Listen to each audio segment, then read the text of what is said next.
शिराजा रामलाल। नई सड़क पर बने हुए एक मकान के दरवाजे पर केले के पत्ते और रंग बिरंगी झंडियां लगी हुई थीं। अंदर से जोर जोर से मंत्र उच्चारण की आवाज़ सुनाई दे रही थी। वो आवाज़ कई मुख्तलिफ आवाज़ों का मुरक्कब थी, लेकिन मालूम एक ही शख्स की होती थी, जो बहुत ही गंभीर हो, बहुत ही बूढ़ा हो, बहुत ही जज्बाती भी हो। जो टैक्सी उस सहमंजिला मकान के सामने आकर रुकी, उसमें से 4 आदमी निकले। एक 45 बरस का खुशपोश मर्द, उसकी बीवी, भरे भरे जिस्म की, और उनके 9 उम्र बच्चे, लड़का और लड़की। वो सब मकान की दिलकशी से मसहूर होकर रह गए। चंद लम्हों तक सर उठाए खड़े देखते रहे। उनसे ज़रा फासले पर छोटे छोटे कई बच्चे आइसक्रीम वाले को घेरे खड़े थे। उन्होंने उन लोगों को देखा तो भागते हुए आ पहुँचे। Uncle, uncle, aunty, hello Binti, hello Shushu, Mantu, Kikki, Muchchi, Gugi, Dum, Billa, Poli, Raju और न जाने कितने सारे नाम एक साथ ही और एक एक करके भी पुकारे गए। और उसी वक्त सीढ़ियों पर से भी 2 और बच्चे कूदते हुए नीचे आए। शोर बढ़ गया। शोर सुनकर ही अंदर से कुछ मर्द और औरतें बाहर निकल आईं। उन्हें देखकर सब खुशी से चिल्ला उठे, आप लोग किस गाड़ी से आए?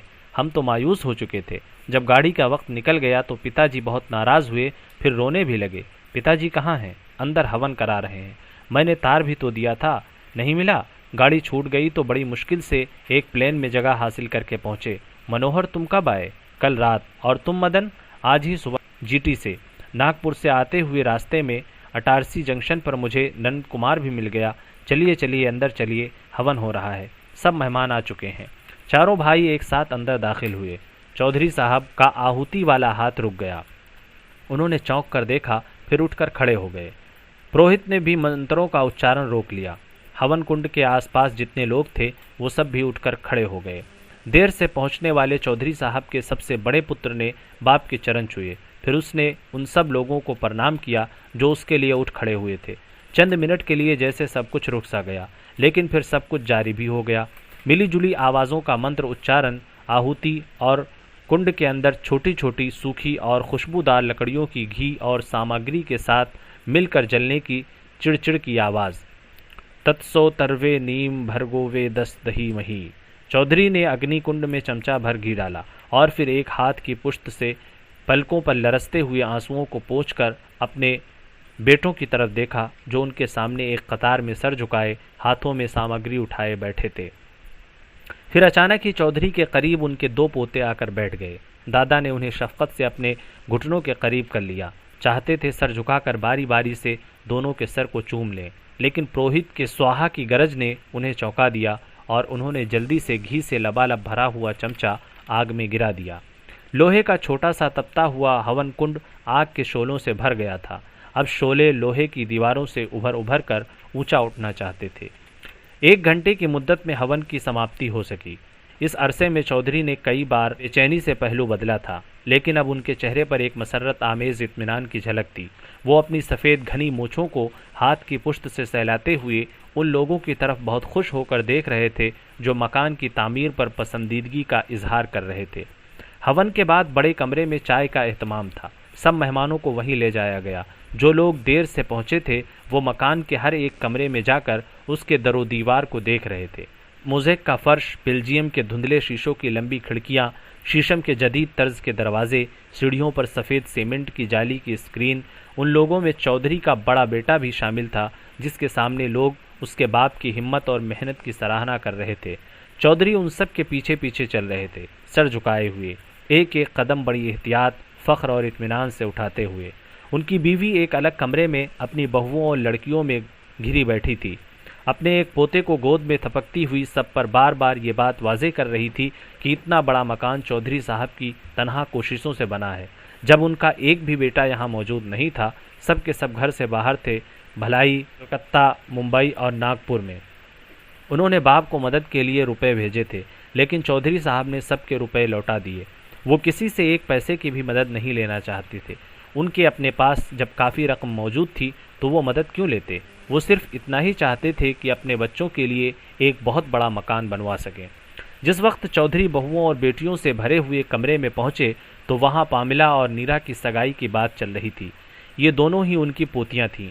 कल की बच्चियां बड़ी होकर कॉलेज और यूनिवर्सिटी की तालीम भी पूरी कर चुकी थीं। उन्होंने कानों में पड़ी इस आवाज़ को अनसुना नहीं किया कि पामला कलकत्ते के ही एक प्रोफेसर से लव मैरिज करना चाहती है।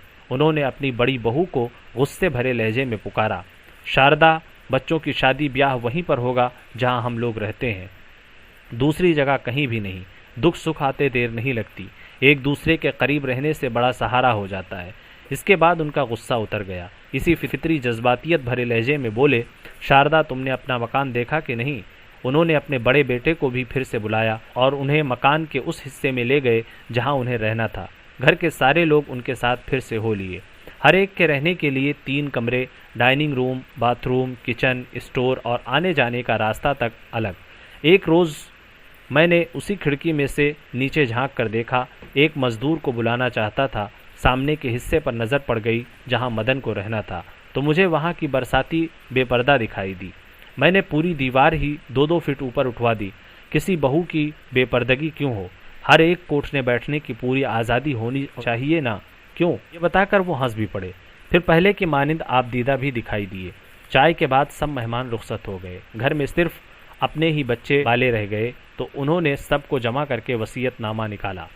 चारों बेटों के हाथ में एक एक नकल लेकर कहा, जिंदगी का तो कोई भरोसा नहीं है, अब तुम लोग जल्दी से यहाँ आकर बस जाओ मेरी आंखों के सामने।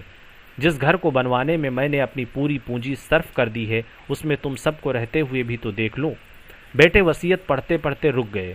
अपने बाप की तरफ हक्का बक्का होकर देखा। कुछ देर खामोशी रही।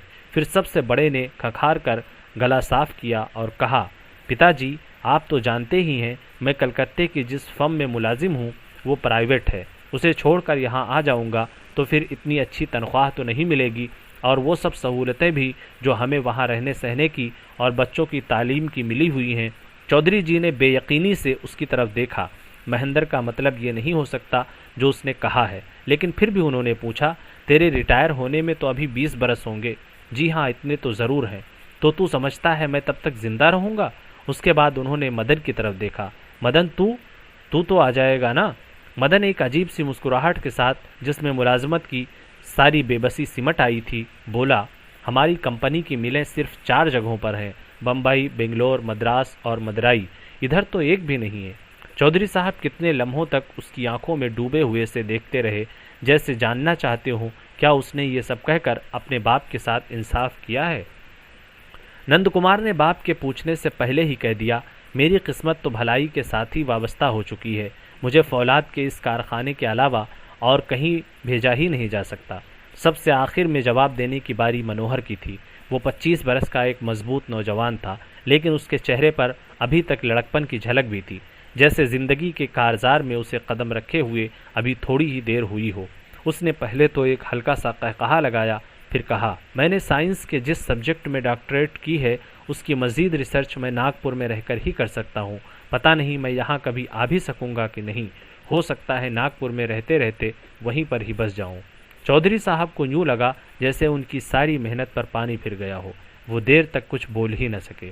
उनके लड़के अपने अपने बीवी बच्चों को लेकर वहाँ से खिसक गए। किसी को ससुराल जाना था, किसी को अपने दोस्तों से मिलने, किसी पर कोई पिक्चर देखने की धुन सवार थी। चौधरी साहब और उनकी बीवी वहाँ अकेले बैठे रह गए, इतने बड़े मकान में अकेले।